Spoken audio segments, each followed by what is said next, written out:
Assalamualaikum dan salam sejahtera langsung dari World Trade Center Kuala Lumpur, dan ini fokus minggu depan. Saya senaraikan kepada anda perkara yang menjadi fokus minggu depan. Yang pertama adalah semestinya berkaitan dengan perkembangan semasa kes jangkitan COVID-19 di Malaysia dan bagaimana pula program imunisasi COVID-19 kebangsaan. Selain daripada itu, Perintah Kawalan Pergerakan PKP 3.0 yang dilanjutkan untuk tempoh 2 minggu lagi sehingga 28 Jun 2021. Bagaimana dengan sektor ekonomi, mereka yang terjejas dan sebagainya, ini akan saya bincangkan seketika nanti. Yang seterusnya, fokus minggu depan juga terarah kepada yang di-Pertuan Agong Al-Sultan Abdullah Riayatuddin Al-Mustafa Billah Shah berkenan untuk menganjurkan sesi perbincangan khas Raja-Raja Melayu di Istana Negara 16 Jun ini, dan perbincangan khas ini adalah kali kedua seumpamanya diadakan di Istana Negara sejak Seri Paduka Baginda menaiki takhta sebagai Yang di-Pertuan Agong ke-16 pada 31 Januari 2019. Dan selain daripada itu, fokus minggu depan yang mana 14 Jun merupakan sambutan Hari Derma Darah Sedunia bagi menyedarkan masyarakat mengenai kepentingan menderma darah. Dan juga untuk fokus minggu depan, hari ini saya membawakan Euro 2020 yang mana 24 pasukan mula memburu kejuaraan trofi berprestij Eropah dengan ketika dunia berdepan dengan pandemik. Dan bermula 12 Jun hingga 12 Julai, tumpuan peminat bola sepak seluruh dunia beralih ke saingan Euro 2020 yang berlangsung selepas setahun ditangguhkan. 24 pasukan termasuk juara bertahan Portugal dan 7 bekas juara berentap untuk menentukan siapakah Raja Eropah dalam saingan yang berlangsung di 11 buah negara. Jerman merupakan pasukan paling berjaya dengan muncul juara dan naib juara masing-masing sebanyak 3 kali, disusuli Spanyol dengan 3 kali juara dan sekali naib juara, dan Perancis dengan 2 kejuaraan. Saya rangkumkan fokus minggu depan untuk hari ini.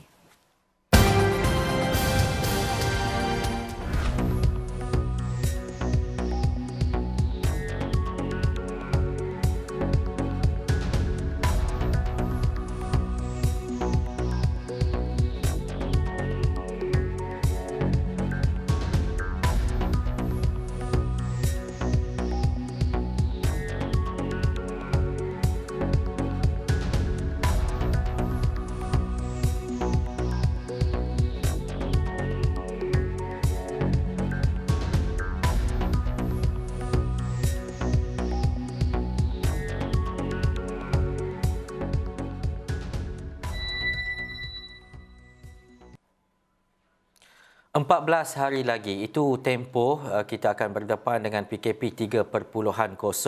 Selepas fasa sebelum ini kita melihat ia dilaksanakan pada 1 Jun lalu.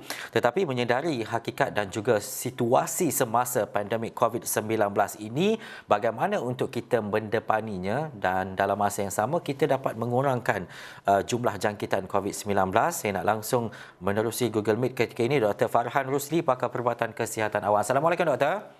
Waalaikumsalam, Evan. Doktor, selepas 14 hari kita total lockdown ataupun PKP penuh 3.0 ini, bagaimana doktor melihat kepada perkembangan jumlah jangkitan dan juga mungkin statistik terkini yang dapat kita jangkakan dan juga kita garapkan untuk hari ini, doktor? Apa yang kita dapat saksikan ialah pada peringkat awal PKP ini dilaksanakan, kita sudah nampak bahawa PKP ini tidaklah dilaksanakan seperti total ataupun secara penuh. Jadi di situ kita sudah dapat gambaran di mana pihak MITI telah membenarkan lebih daripada 128,000 company ataupun syarikat-syarikat untuk beroperasi di dalam tempoh ini. Jadi di situ kita nampak bahawa penurunan kes tidak berlaku seperti yang kita inginkan, seperti PKP 1.0 dahulu tahun lepas. Jadi di situ kita juga nampak trend bahawa kes jangkitan ataupun kluster-kluster baru tercetus di tempat kerja masih lagi tinggi. Jadi di sini apabila kita harus mengingatkan ialah kluster tempat kerja masih lagi menjadi punca kes-kes kita tinggi.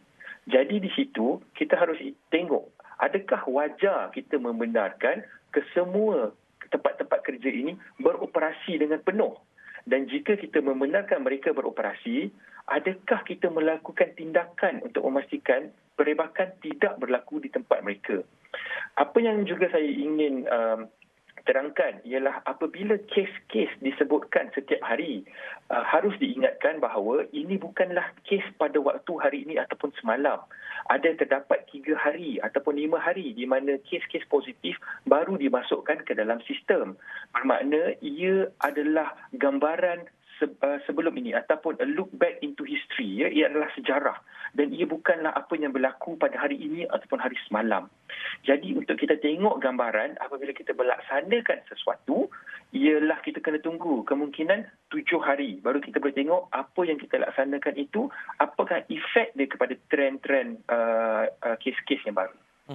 Dan juga doktor, bila kita berdepan dengan situasi ini, kita ada backlog seperti yang doktor nyatakan tadi, ini memberi kefahaman kepada rakyat dan juga masyarakat bahawa nombor-nombor yang dikeluarkan oleh Kementerian Kesihatan Malaysia setiap hari itu menunjukkan itu adalah history dan juga sejarah sebelum ini beberapa hari terdahulu.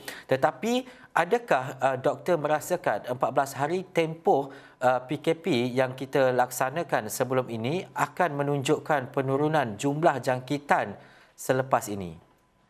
Jadi untuk kita tengok whether kita ada jumlah penurunan yang benar ataupun ia adalah yang tidak benar. Apa yang saya maksudkan ialah ia mungkin artificial. Macam mana orang tanya, apa maksud penurunan kes secara artificial? Kalau kita menguji dengan lebih kurang, semestinya kita akan mendapat jumlah positif yang lebih kurang. Tetapi kalau kita melaksanakan jumlah test ataupun ujian saringan dengan lebih tinggi, semestinya kita akan mendapatkan lebih tinggi. Jadi apa yang kita harus tengok ialah berapakah kadar peratusan antara yang diuji dan antara yang dijumpai untuk sebagai positif. Baru kita boleh tengok berapakah kadar jangkitan mengikut peratusan.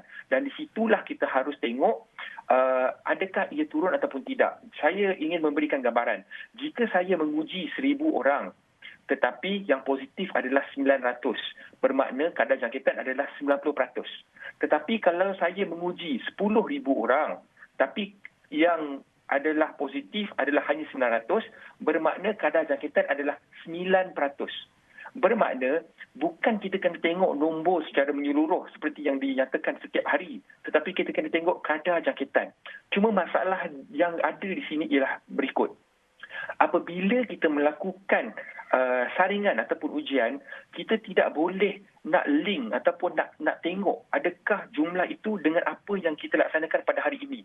Sebab kemungkinan apa yang dinyatakan pada jam 12 petang, seperti Ketua Pengarah Kesihatan yang akan mengatakan sekadar hari ini pada jam 12 petang jumlah positif di negara kita adalah 5,000 so and so. Tetapi 5,000 itu, ia mungkin merangkumi ujian yang dijalankan semalam, yang dijalankan 2 hari lepas, yang dijalankan 3 hari lepas. Sebab itu kita tidak perlu tengok peratusan trend ini mengikut hari. Tetapi lebih wajar kalau kita mengikut trend, mengikut minggu ataupun selepas 7 hari. Sebab itu di dalam asas kesihatan awam, kita ada panggil minggu epidemiologi. Kes-kes denggi dilaporkan begitu. Seharusnya kes COVID juga harus dilakukan dan dilaporkan begitu untuk memberikan gambaran yang lebih menyeluruh. Bukanlah seperti membeli nombor ekor di mana kita menunggu 4 digit yang akan diumumkan setiap hari. Dan juga doktor, itu antara perkara dan juga situasi mudah yang doktor terangkan untuk kita faham berkaitan dengan nombor dan juga jumlah jangkitan. Sekarang ini saya nak membawa kepada 2 perkara yang bergerak seiringan. Yang pertama adalah berkaitan dengan PKP ataupun total lockdown dan juga yang kedua adalah program vaksinasi. Kedua-dua ini dilaksanakan dan diperkasakan secara serentak. Adakah kita dapat menyaksikan penurunan dan juga jumlah jangkitan itu dapat dicapai dalam masa yang singkat, doktor? Jadi, apa yang kita ingin mengatakan tentang memperkasakan, ia haruslah dilaksanakan. Tidak guna kita hanya mengatakan sahaja, tetapi kita tiada tindakan. Daripada segi vaksinasi, kita nampak ada banyak perubahan baik yang telah berlaku, di mana kita nampak kenaikan dalam jumlah dos yang diberikan setiap hari adalah memberangsangkan. Kita sasar kita akan meningkatkan jumlah orang yang menerima vaksin dalam masa satu hari adalah 400,000 dos. Ini juga harus diingatkan bahawa kita perlu membuka lebih banyak cara untuk vaksinasi ini boleh diberikan. Apa yang saya difahamkan daripada pihak BT di mana mereka mengatakan mereka akan membuka vaksinasi fasa 4 untuk ekonomi frontliner dan industri ataupun kawasan orang-orang di bawah MITI untuk menerima vaksinasi. Jadi kita harus meluaskan lagi cara untuk memberikan vaksinasi ini, barulah kita boleh mengatakan kita memperkasakan vaksinasi. Pada masa yang sama, kita harus ingat program vaksinasi kita akan mengambil masa yang agak panjang. Kalaulah kita boleh mendapat campai imuniti kelompok pada bulan 12, kita tidak boleh menghindar melakukan ujian saringan pada waktu yang sama. Jadi untuk tempoh 6 bulan ini, sebanyak mana kita lakukan vaksinasi, kita harus lakukan juga saringan dan ujian. Kerana ingat, ada ramai yang kita melakukan ujian dan saringan adalah mereka yang tidak boleh menerima vaksinasi. Seperti kanak-kanak sekolah, seperti mereka yang berumur 18. Jadi, kalau kita sudah mencapai imuniti kelompok sekalipun, kita harus tidak boleh menghindarkan ujian saringan. Sebab itu kita mengatakan bahawa vaksinasi bukanlah total solution ataupun kita punya end game. Tetapi, ia harus disamakan ataupun disatui dengan ujian bersasar secara berskala dan dilakukan secara menyeluruh. Doktor, kita nak melihat kepada kebimbangan sporadik dan juga varian-varian baharu yang ada di Malaysia, malah di dunia juga. Bagaimana untuk kita faham tentang kebimbangan ini? Adakah vaksin yang kita ambil mampu untuk membendung ataupun cover kita daripada COVID-19 ataupun varian baharu ini, ataupun apa antara langkah-langkah yang perlu kita lakukan dan juga kita laksanakan, Doktor? Cuba kita ambil step back ataupun kita langkah ke belakang sekejap dan kita tengok ya. Sebelum varian-varian baru ini dikenal pasti, vaksin yang diberikan telah didapati memastikan bahawa tiada lagi orang yang boleh mati sebab COVID ataupun mendapat COVID yang teruk, bermakna mereka perlu bantuan pernafasan. Itu adalah nombor satu. Yang kedua, apabila varian-varian baru ini timbul dan muncul, kita punya apa yang telah dilaksanakan daripada segi penyelidikan telah mendapati ia boleh menjangkitkan orang yang telah divaksinasi, tetapi ia masih menghindar mereka daripada COVID yang teruk dan juga kematian. Itulah sesuatu yang kita harus ingat. Jadi ini bukanlah sesuatu yang baru. Semalah ia adalah sesuatu yang kita memang jangkakan daripada segi vaksinasi. Ia adalah seperti influenza di mana setiap tahun apabila kita mengambil vaksin influenza setiap tahun, ia adalah untuk melindungi kita daripada varian-varian yang baru. Jadi tidak peliklah kalau kita nampak daripada vaksinasi COVID ini kemungkinan perkara sama yang akan berlaku juga. Doktor, kalau minggu depan kita nak saksikan sesuatu, apa mungkin analisis penting daripada doktor dan juga pandangan doktor yang doktor mahukan dalam total lockdown? Jadi yang paling penting tentang total lockdown ini, kita harus ingat, tentang total lockdown ini, kita bukanlah nak menengok bahawa kes kita menjadi kosong. Ya, itu kemungkinan tidak akan berlaku. Kerana apa yang telah dinyatakan oleh pihak Kementerian Kesihatan sendiri, kebanyakan daripada kes adalah sporadik.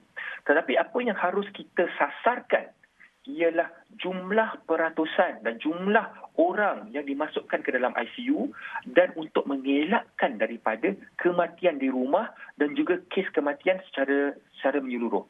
Jadi itu adalah 3 indikator yang amat penting bagi saya, iaitu kemasukan ke ICU, berapa jumlah kematian, dan daripada jumlah kematian itu, berapa yang meninggal di rumah dan dibawa ke hospital ataupun kita panggil BID, brought in death. Itu adalah 3 yang kita harus sasarkan untuk menurunkan. Jadi jika kita melaksanakan program vaksinasi kita ini secara betul dan secara bersasar kepada mereka yang paling berisiko, kita harusnya nampak 3 nombor ini dikurangkan dengan lebih cepat dan dikurangkan dengan lebih mendadak. Kepada saya tidak kisah kalau 10,000 orang dilaporkan positif sehari pun. Kalau mereka semua asymptomatic ataupun kategori 1, itu tidak menjadi masalah. Tetapi amat merisaukan kalau kita melaporkan setiap hari 100 kes baru, tetapi 100 kes ini adalah mereka yang kategori 5 dan memerlukan kepada ICU. Itulah di mana bebanan kepada kita punya fasiliti kesihatan akan dirasakan. Jadi kita harus ingat, vaksinasi itu adalah untuk memastikan kita tidak ke kategori 5 dan tidak masuk ke ICU dan tidak meninggal dunia. Jadi kita harus memahami itulah sebenarnya matlamat yang kita mesti capai di dalam tempoh PKP tersebut. Jelas apa yang dinyatakan oleh Dr. Farhan, matlamatnya kita melihat kepada jumlah mereka yang dimasukkan ICU dan jumlah mereka dan juga ataupun jumlah kematian yang dicatatkan dan yang dikeluarkan oleh Kementerian Kesihatan Malaysia. Perkara penting adalah untuk dapatkan vaksin dan kita divaksinasi. Terima kasih Dr. Farhan atas cerita dan juga fokus kita untuk melihat kepada COVID-19 dan program vaksinasi kebangsaan 2000 untuk kali ini. Terima kasih sekali lagi doktor. Kita nak berhenti rehat seketika. Fokus minggu depan selepas ini akan memberi tumpuan kepada bagaimana sektor ekonomi dan juga mikro ini bertahan dalam tempoh pandemik COVID-19 terutamanya melibatkan PKP 3.0. Kita berhenti rehat seketika, kembali selepas ini. Kembali dalam fokus minggu depan. Perkara utama dan juga perkara penting untuk kita buat sekarang ini adalah untuk mendapatkan vaksin supaya simptom ataupun jika kita berdepan dengan COVID-19 ia dapat mengurangkan risiko berkenaan. Jadi untuk jumlah suntikan harian vaksin COVID-19 di negara sebenarnya pada 11 Jun adalah sebanyak 124,618 dan menurut jawatan kuasa khas Jaminan Akses Bekalan Vaksin COVID-19 pencapaian itu menjadikan jumlah kumulatif sebenarnya pemberian vaksin seluruh negara adalah 4.22 juta dan menerusi infografi yang dikongsikan di Twitter, jumlah harian melibatkan individu yang telah menerima dos kedua iaitu 30,060 manakala pemberian harian dos pertama pada 11 Jun ialah 94,558 dan jumlah kumulatif penerima vaksin dos pertama setakat 11 Jun adalah 2.92 juta manakala dos kedua adalah 1.29 juta. Negeri yang paling tinggi merekodkan pemberian vaksin COVID-19 adalah Kuala Lumpur dengan lebih 505,000, Selangor lebih 438,000 dan Sarawak dengan jumlah lebih 276,000 yang telah divaksin. Baik, seterusnya kita nak melihat kepada bagaimana tempoh lockdown dan juga Perintah Kawalan Pergerakan 3.0 ini. Terutamanya bagi golongan ataupun mereka secara mikro, IKS, industri kecil dan sederhana untuk sustain ataupun untuk terus kekal dalam industri supaya kesannya tidak melenyapkan ataupun tidak memutuskan terus apa yang mereka lakukan sebelum ini. Jadi untuk fokus minggu depan kita nak melihat kepada impak lanjutan lockdown terhadap IKS ini. Terima kasih kepada Tuan Abdul Azhari Abdul Wahid yang merupakan Ketua Pegawai Eksekutif Akademi Usahawan Mikro AUM bersama saya menerusi Skype ketika ini. Assalamualaikum Tuan.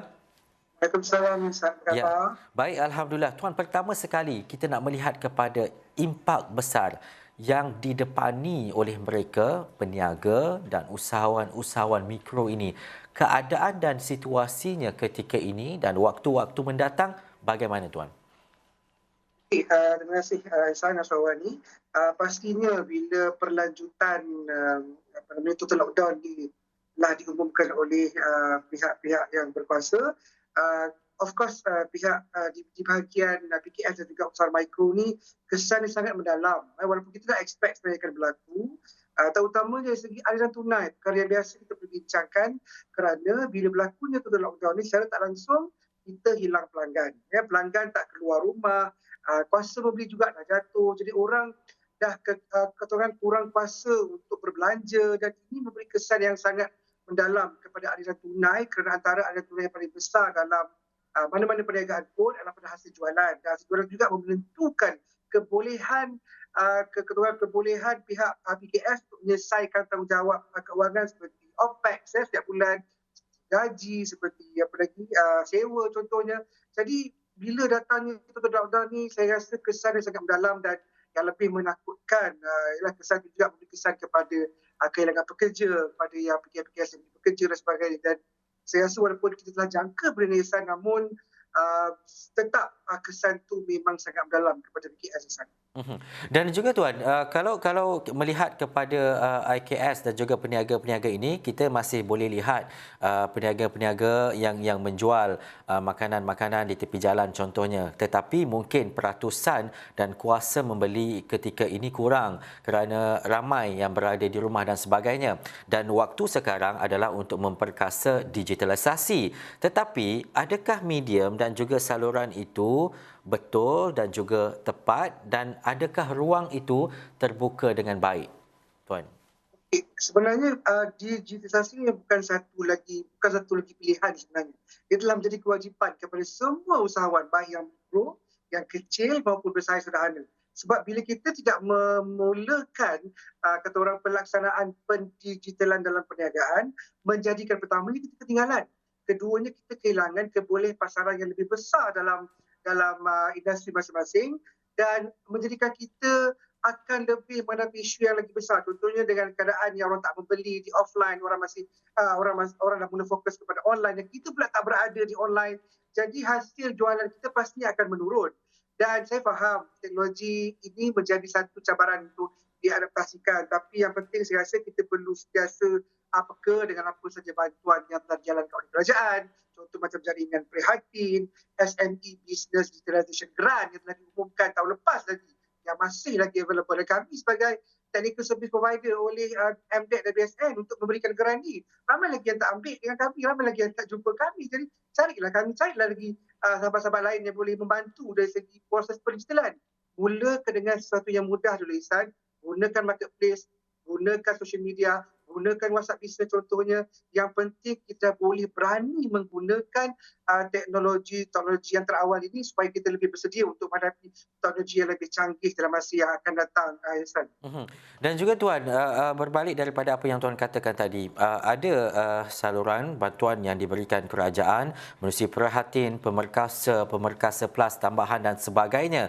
Adakah ini benar-benar memberi ruang dan juga peluang dan dapat membantu peniaga-peniaga dan usahawan untuk waktu dan sekarang ini? Kalau ada penambahbaikan, apa yang perlu dilaksanakan?